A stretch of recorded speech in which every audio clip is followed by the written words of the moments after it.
Saving America one entrepreneur at a time, it's the Biz Rap Podcast with your host, Michael Manahan.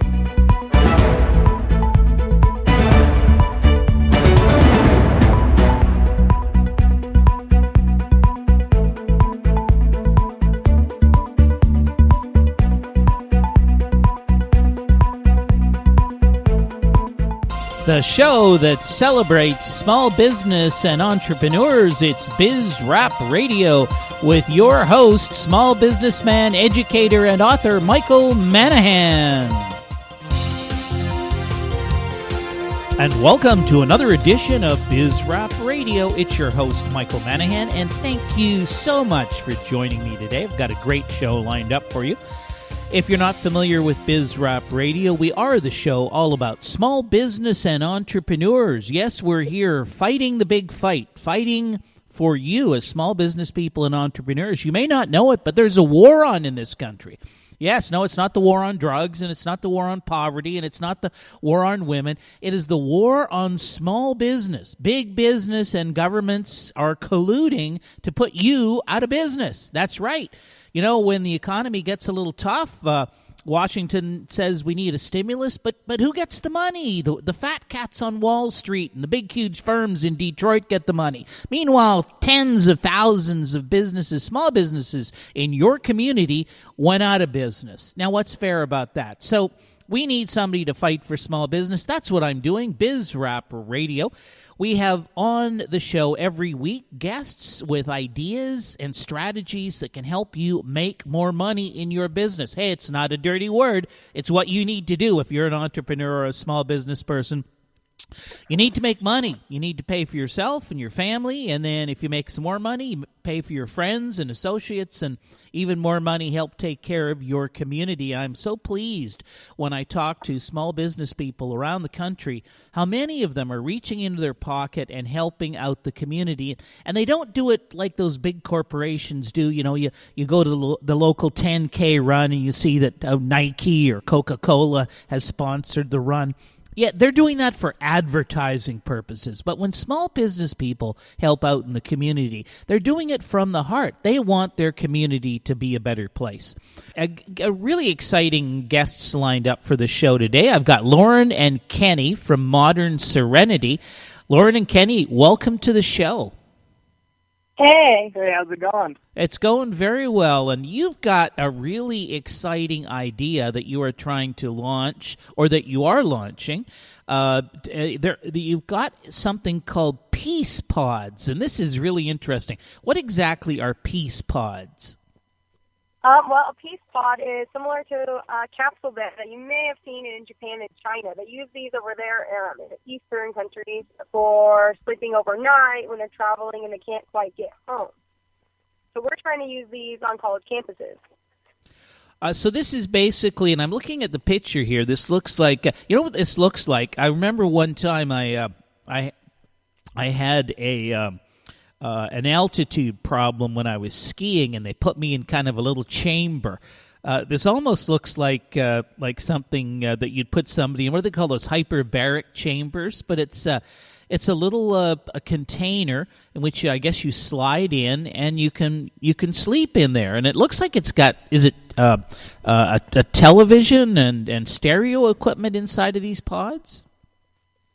So yeah, each pod is equipped with, can be equipped with a small television, charging for bullet lights, as well as a radio system as well. And then some of them you can actually add a desk inside of them as well, so you can actually do work inside the pod itself. That's amazing. Now, are you just at the prototype stage, or have you actually, do you have any installations? The way that it works is basically acting as a licensor. There's a manufacturer who makes this pod, and we have a deal running with them. And the way that it works is we buy it from them, and then we install them here in the U.S. at different schools. I see. Now, where is the pod manufactured? That's in the UK in London. Oh, they're being manufactured in London? Yes. That's amazing. I didn't think they manufactured anything in London except bad food. Wow. Nope. You learn something new every day.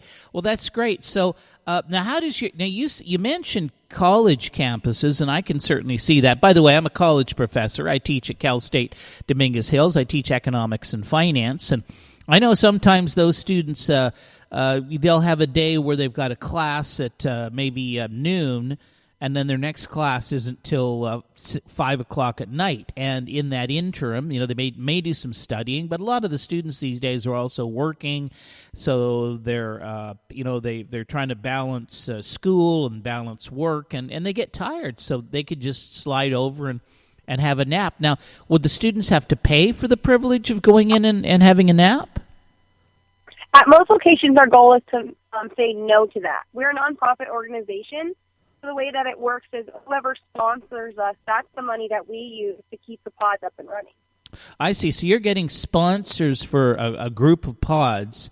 How many would you normally put in? Let's say, I don't know, my college campus, we got about 15,000 students on our campus. How many would you probably want to put into the college?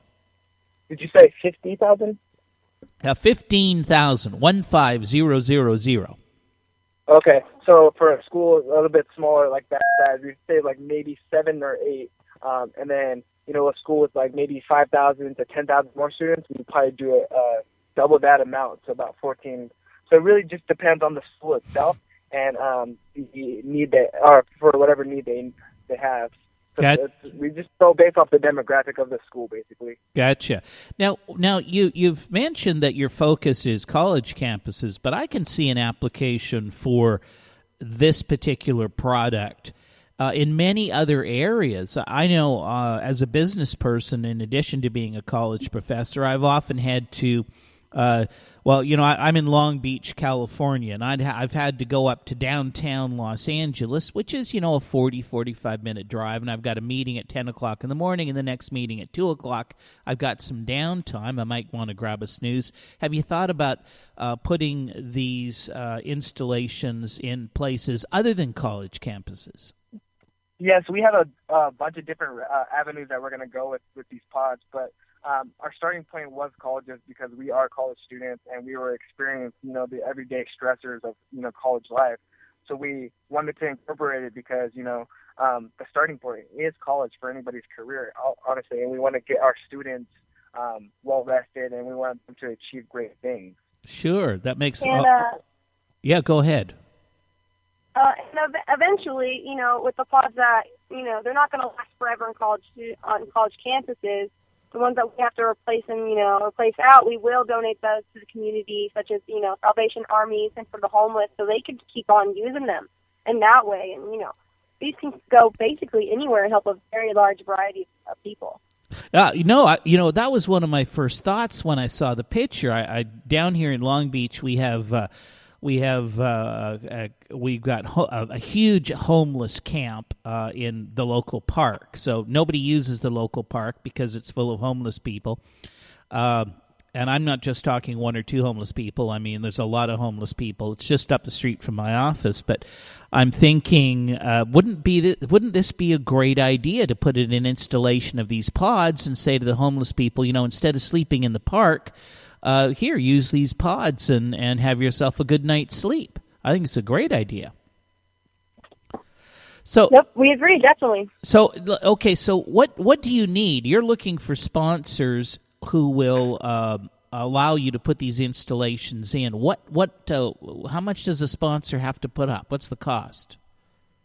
It really just depends. We have different kind of price packs depending on, if you're a small business, obviously you're not going to be putting up as much as a large corporation would. But depending on which price pack they choose, that also gives them different benefits to our pods, such as showing new product at the cases at our location. So let's say you have a really awesome book you'd like you're selling and you think it'd be great to be geared towards college students, and they buy one of the more pricier packs. Not only is their logo printed on the side of our pods to be seen by everyone on campus, but we also can sell one of their items at our location. Okay, that sounds wonderful. So this is an opportunity not only to help out students, but also to get exposure for your company.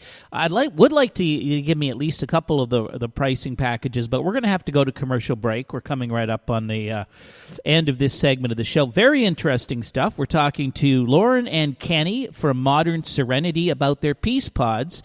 And when we get back, Lauren and Kenny, I'd like you to tell us also how people can get a hold of you. We'll be back right after these messages.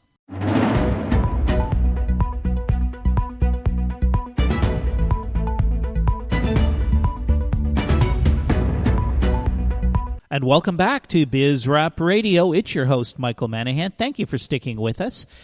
And if you just joined us, we've been talking to Lauren and Kenny from Modern Serenity. These folks, college students, have come up with an idea for something called Peace Pods. These are basically tubes that, with beds inside of them, that they would place in universities, and it would allow students who need to get a nap and rest up, say between classes, to have a little snooze. And their concept is that they're a nonprofit organization, but they are looking for sponsors for their Peace Pods, and it would be kind of an advertising thing. Somebody could sponsor the Peace Pod or a collection of Peace Pods and have their information on the side of the pods and what have you. So thanks, Lauren and Kenny, for sticking with us. This is a very interesting project you've got going. Oh, you're welcome. No problem. Thanks for having us. Yeah, so let's just you mentioned there was a few different marketing packages, but just give us an example of one. How much would it cost, and what would somebody get for that particular marketing program? It really just depends. We do like to consider the business at hand. If they are a small local business, we will work with you guys and change the price tag. So a definite price is really hard to say because it just depends on the business and what they're looking for from us and in that area. It's all about the students. It's all about getting these pods into the college. So it really just depends. Okay, so I'm sure there's people out there listening to us who are thinking, I'd like to find out more information about this. So what is your website? Where can somebody go to find out additional information on these Peace Pods? Currently, our website is modern-serenity.com. Okay, so that's www.modern-serenity.com. And if people are interested, they can go there and find out more about these Peace Pods. I think this is a great idea. Now, why did you decide to do this as a nonprofit? I am working all day with entrepreneurs, and by the way, I've worked with a lot of young entrepreneurs, and some who are actually made some pretty good money with their ideas. What was your thought about making this a nonprofit and not maybe trying to make a little bit of money out of it? Well, the reason being when we were a nonprofit was because we thought about being for-profit, and a lot of the students' concerns were, we are paying for sleep. This is a service that we're paying for sleep. And, we really didn't want to upset our students about that, and we figured, that's true. You're paying for a service that you can catch a nap in a car, but we're trying to let students know it's important to get a meaningful sleep in one of our pods where they can fully lay down and lock up their items and things such as that. So for everyone to understand the concept and for it to be fair, we figure, okay, then let's have some of these bigger corporations and local businesses help our students out that way by basically providing the service to them kind of as a give back. I gotcha. Okay, that makes sense. Now, do you actually have any installations that you've made so far, or is the first one still in the works? Well, we have many colleges interested that would like to have our pods. The first installation on the first campus would ideally be the University of Nevada, Reno. That's where we go to school. And that's up and coming. As soon as we get some sponsors, we'd like to get rolling and be on our way. Well, that's great. So again, if somebody's interested in perhaps being a sponsor for your concept, it's www.modern-serenity.com. Now, who have you talked to in terms of sponsorships? Have you approached any of the, because I'm thinking, who would be interested in promoting themselves to college campuses? It could be, somebody. I know students eat a lot of pizzas, so it could be one of the big pizza chains like Domino's Pizza. Have you talked to any of those big corporations and gotten feedback from them? We've talked to a few minor sponsors. We did get a hold of Coca-Cola not too long ago. We're trying to promote as many healthy sponsors as we can as well to kind of correlate with what we're trying to promote to our students as a healthy lifestyle, basically. So we've gotten in contact with, Starbucks on trying to promote some of their healthier teas and stuff like that. And then, a couple local sponsors who also do the same thing. We want to make this as healthy as we can for our students and promote that as our message as well. Yeah, well, that's a good idea. However, as a college professor and watching the eating habits of the students on my campus, there's not much healthy choices going on. I can tell you that. Right. We agree with that. And we want to have at least some type of healthy avenue for these students. So we're going to offer, an array of things inside of our location besides sleep. So they'll be able to choose, and maybe get a snack in before or after and so on and so forth. Gotcha. Now, but what has been the reaction? Because of course this is completely new. If I go to somebody, a big corporation, and I say, "Hey, I want you to buy billboard advertising, or I want you to buy, advertising on TV or advertising on the radio," obviously those companies are very familiar with those types of advertising because they do them all the time. But this is very different and unique. What's been the reaction that you've received from some of these potential sponsors? The main reaction is, that different is good. That really catches the attention of people. And since we are the first, nonprofit company to offer this service to students, is that it's going to bring a lot of attention to them. Mm-hmm. Well, it sounds to me just like a tremendous idea, and if these were on my campus, I might even, although I do have an office on campus, and I've been known to put my head down on my desk and catch a few winks at the office. But hey, this might be a better idea than sleeping on my desk. That would be for sure. So what's how far do you think you can take this? Do you have any? One of the things we talk about on this show is what entrepreneurs need to do in terms of rolling out their business model. And by the way, I have worked with a couple of nonprofits, and while the financial incentives may be slightly different, a lot of the same basics apply. You've got to have marketing plan. You've got to have financial projections. Where do you see this business, this nonprofit business of yours, in say 2 or 3 years? In 2 to 3 years, we'd like to be on, a few campuses and, getting rolling. But eventually, we'd like to be on as many campuses as possible across the United States, because our services we found are needed at every campus. It does not change whatever region you're from, and everyone needs to get a restful, meaningful sleep and take a nap to regenerate. Well, now, what about the campuses themselves?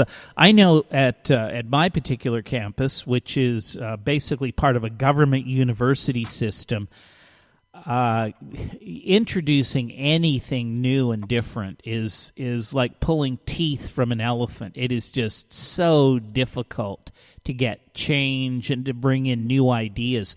What's been the response from, you said you were in Nevada, in Reno. What's been the response from the university that you attend, from the administrators at the university? You know what? It's kind of funny. A lot of the schools that we've talked to, including our own, have been really interested in this specific idea. Reason being is they've tried to do something like this in the past at numerous colleges, and they didn't have anything as intuitive as what we have now. So, they tried, UNR, they tried setting up cots in like a hangout area, and obviously that's not as sanitary as what these pods have to offer. So our process also is something that they were looking at, and they really enjoy how seamless our process is. So the reaction that they're getting from us, or that we're getting from them currently, has been really well, as well from the students. That's good news in and of itself, because if you can get the universities to support the concept, then I think just a matter. Probably what it really takes is getting your first couple of installations in and having those successful, and then probably it'll start to snowball after that. You'll be having requests from all over the country, and who knows, maybe even other countries for similar installations. So again, it's Lauren and Kenny from Modern Serenity. Their product is a Peace Pod. These are individual sleeping systems that you would put on. They want to put on university campuses for those tired students. You can get hold of Lauren and Kenny at www.modern-serenity.com.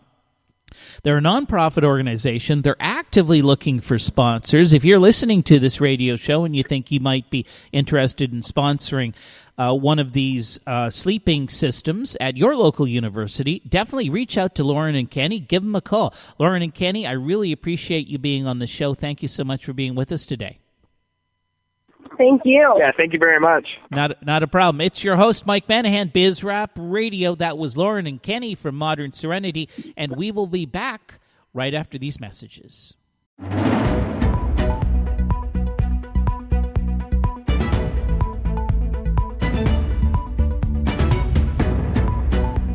And welcome back to Biz Rap Radio. It's your host, Michael Manahan, and thank you so much for sticking with us. Another great show. We're coming to our final segment in the show, so got something a little different to share. We've got another guest on the show. It is David Fraser. David is an analyst, an expert in market trends in the economy. He has a newsletter that he publishes, a number of newsletters. He gives out expert advice on economic trends. His website is investorsmonitor.com. And David, thank you for joining me on the show today. Oh, happy to be here, Mike. Thank you. David, now one of the things that you're a big proponent of is that even small businesses of any size, you've got to kind of get out of your cocoon and you've got to recognize what's going on in the economy. So if that's the case, what is going on in the economy that, say, a small business person should be looking at? Well, what a person should be looking at. That's kind of a tough one. What they should be looking at are certain leading economic indicators that probably most small businesses and business in general are unaware of. And these indicators I discuss on a regular and ongoing basis in my Small Business Advisory Letter, a monthly publication that I do. I mean, just to give a couple quick examples,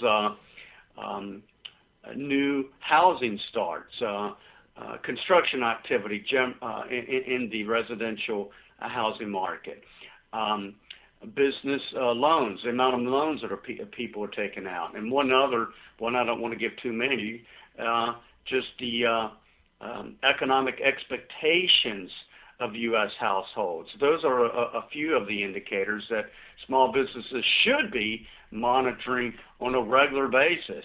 And the reason being, once again, those are leading economic indicators. They give a good indication of what's going to likely happen in the overall economy approximately 6 months into the future. Well, yeah, I've heard of these leading economic indicators, and obviously I've knowledgeable enough, I understand what they are, but I guess one of the reasons I've never paid much attention to them is I don't even know where to find them. So if this is something you're constantly kind of reviewing and covering, so if I was to go to your website or sign up for your newsletter, you would be covering kind of these leading economic indicators, and I could read rather than me doing the legwork, I could read what you're doing and say, David says leading economic indicators are looking good or they're looking bad, and perhaps that might influence some of the business decisions I'm making. Absolutely. And when you say, of course you've heard of, you're a very knowledgeable, experienced person, as we both know. So you've heard of them, but you say you don't know where to find them. Well, guess what? Most people don't know where to find them. I'm talking about even if you're an economist, you might not be able to find them. I mean, I just recently had a conversation with my sister-in-law, who is a professor of finance at a very reputable university, and she has trouble finding a lot of these statistics. So exactly, what I do is in my monthly publication that I only charge $59 a year for small businesses, I discuss these leading indicators on a regular, ongoing basis. And I tell what's happening with them and what the business owners should be on the lookout for as a result of the direction of those leading economic indicators. Yeah, I really think this is fabulous because I was just, in fact, talking to a very successful gentleman a few days ago, and this is a guy who's made a fortune in his life. And one of the things that he said to me was, Mike, he said, knowledge is so critical to being successful. But you can't know everything, and therefore you've got to rely on other people who have their own area of expertise. And his example was, if you want to make money today in your small business, one of the things you should know about what's going on is what changes are going to occur in technology over the next 5 years, and how is that going to affect my business? Well, if you're not reading some kind of a technology newsletter, or you're not going to some magazine that focuses on technology, you're probably missing some of the trends. And I think it's the same thing about economics. If you're not actively looking at something about and reading about what's going on in the economy, you're not going to pick up on trends that could affect your business and your expansion plans. So again, David, if somebody's interested in your newsletter, where do they go to get the newsletter? Well, they would go to my website, that being investorsmonitor.com. In the upper right-hand corner of my site, there's a link button that reads subscription offerings, and they just click on that, and they would scroll down towards the bottom of that page, and they'll find information regarding that small business advisory letter. They will just scroll down to the bottom because they'll see the offerings at the top are very, very pricey. But anyway, that's how they would find it. Yeah, because you also do provide expert economic advice and information on trends and what's happening in the economy and the marketplace to some institutions and some larger players. But you've come up with this kind of lower priced offering. It's more directed at the small business person, somebody who owns maybe a McDonald's franchise, somebody who owns a muffler shop, somebody who owns a small contracting business.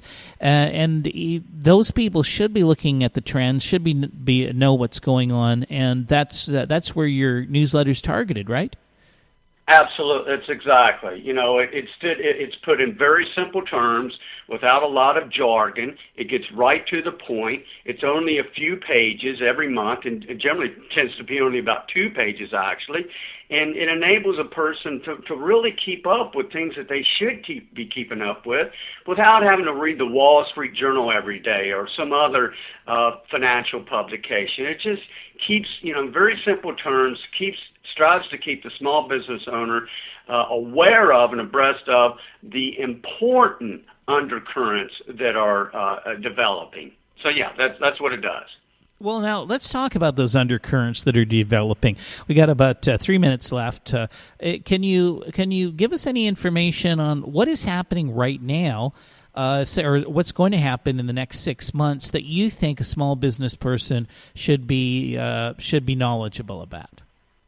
One of the or a few of the undercurrents that appear to be happening is that we're getting signs that there's a good chance that we're going to see a substantial slowdown in the U.S. economy. Now, we're really still not sure because this past winter, as was the case also last winter, was a very, very cold winter. And just because of the severe coldness, we saw a slowdown in building construction, in the housing market, and in manufacturing activity. However, we're into May now, and even April's statistics on certain key leading economic indicators still did not improve in any meaningful way. So we're getting some big warning signs. We're not absolutely certain yet, but some big warning signs that we're going to see a slowdown in the economy. And, that's important for business owners, because if we do get that, they need to pull back the reins a bit here, and, not to wait till after the fact. Yeah, you want to be proactive. So if you're thinking about maybe bringing on those extra employees because you have a lead time, you need training. If you're thinking about building your inventories because in anticipation of that big rush that's going to happen, it may not be the time. You may want to be just a little more conservative and try and do with the staff you've got, as opposed to bringing on the expense and cost of new people at this point in time. Exactly. Yes. Okay. Agree completely. Well, this is really interesting stuff, and it really is something that people should be looking at. Again, it's investorsmonitor.com. You can subscribe to David's newsletter. It's a quick read. He's monitoring. He's taking the time to monitor the financial trends you should be monitoring, but you don't have time to do that. But for a quick read, a couple, 2-3 pages, you can get the insights that David is gleaning from the marketplace every day. Those insights can be extremely important to you in making business decisions, and they are important to small business people. So again, check it out. It is investorsmonitor.com. For $59, you can subscribe to David's newsletter and get those key financial information you need to help you make better business decisions. Well, that's it. It's BizRap Radio. Your host, Michael Manahan. David, thank you so much for joining me today. Thank you for having me, Mike. Take care. Yeah, I'm going to ask you back. I know you've been on the show before, and we had a hiatus. You were off doing interesting and fun things, but I'd like to get you on the show at least once a month or a couple of times a month, because I think you really do have some interesting insights, and it kind of brings this focus back to the economy. So thanks again. We're out of time here. It's BizRap Radio. Your host, Michael Manahan. We will be back again next week with another edition.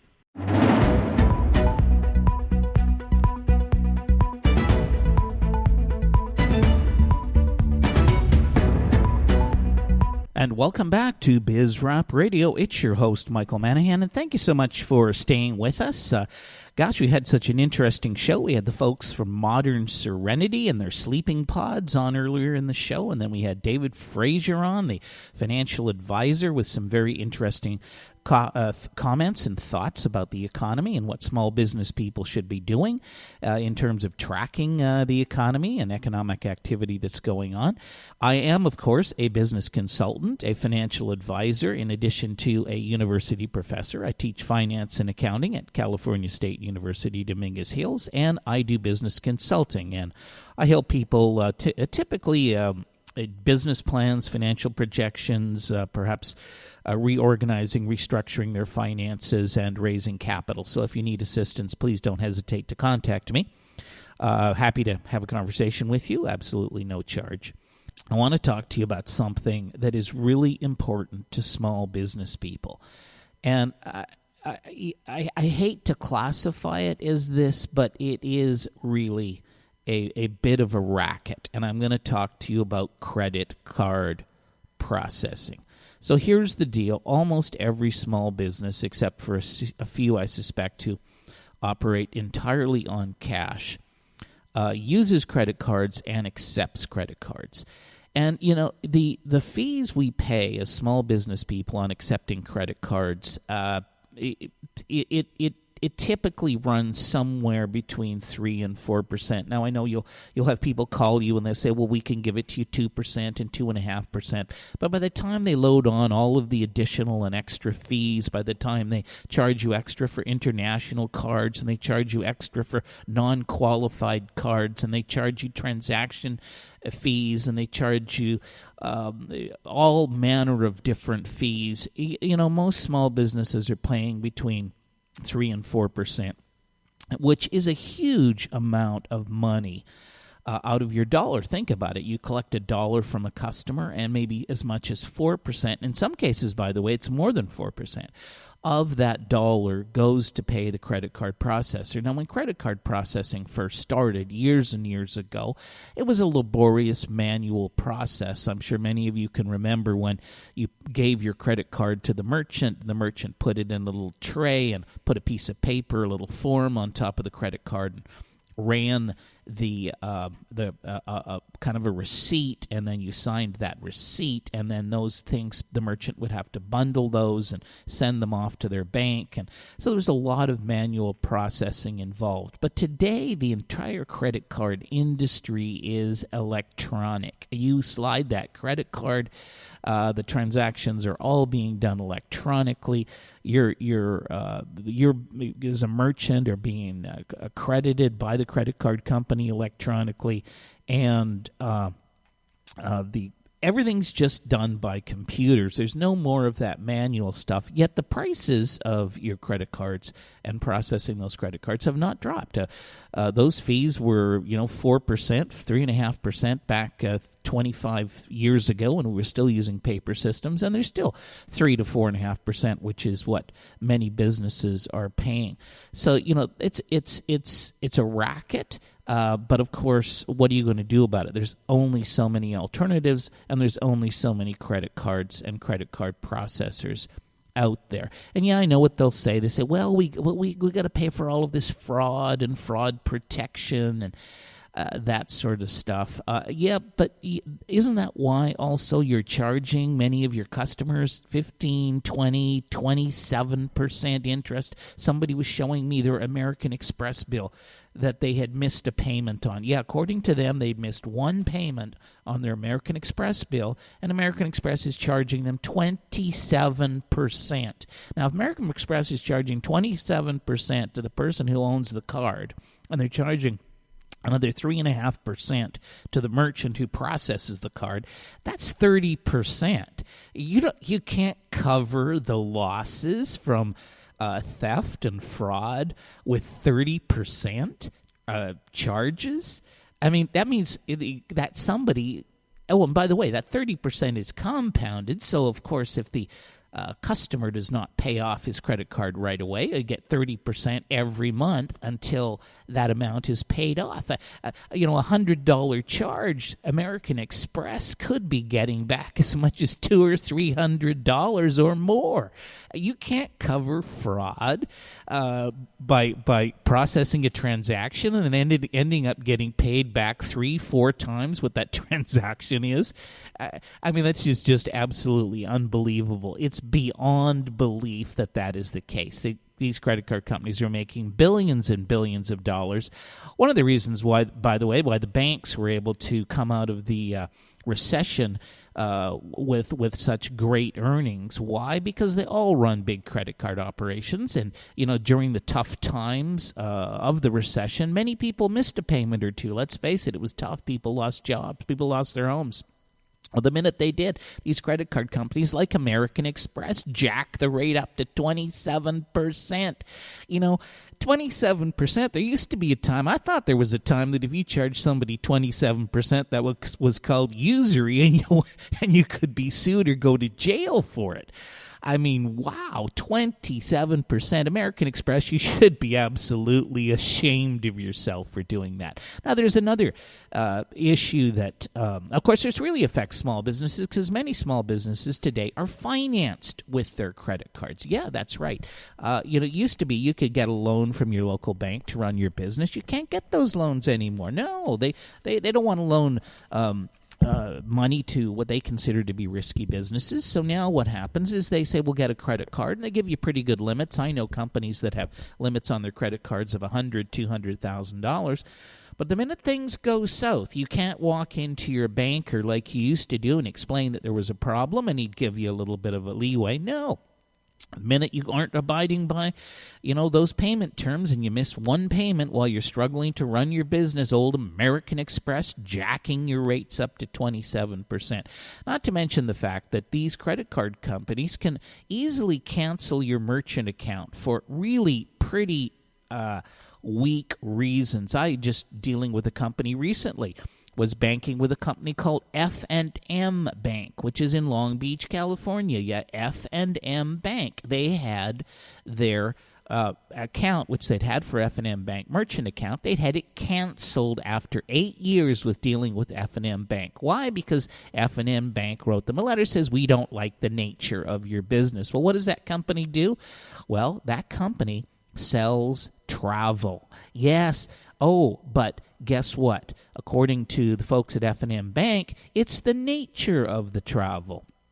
What does that company sell? Well, it happens to sell travel to clothing optional resorts. That's right, there are some people in this world who like to take their clothes off. We call them nudists or other things like that, naturists.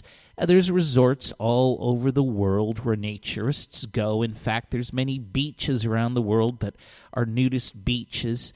But F&M Bank, if you want to book a hotel room at a resort that's clothing optional, where the customers might take their clothes off, well, F&M Bank's got the moral police on the go and shutting down merchant accounts just because they don't like the nature of the business. I'll tell you, they wield too much power, these banks. They oppress small business, and that's a reason why we don't have the robust small business atmosphere that we need in this country. And yet, when anything happens, things get tough. What happens? The federal government busy bailing out the banks, the fat cats on Wall Street. So, shame on American Express, shame on F&M Bank out of Long Beach, California. Really snaky businesses. On the one hand, they're advertising, yeah, we want to do business with you, we want your business and all the rest of the stuff. And on the other hand, they're really doing everything they can to take advantage and treat you, the small business person, unfairly. Well, that's the way I see it. It's Mike Manahan, BizRap Radio. At BizRap Radio, we believe we can fix the United States of America through a fundamental concept that individuals pursuing their own economic interests in free markets will create more prosperity for more people than can ever be achieved through government regulations and a planned economy. Thank you so much for joining me. Again, it's Mike Manahan, BizRap Radio. We'll be back with another edition of BizRap Radio, same time next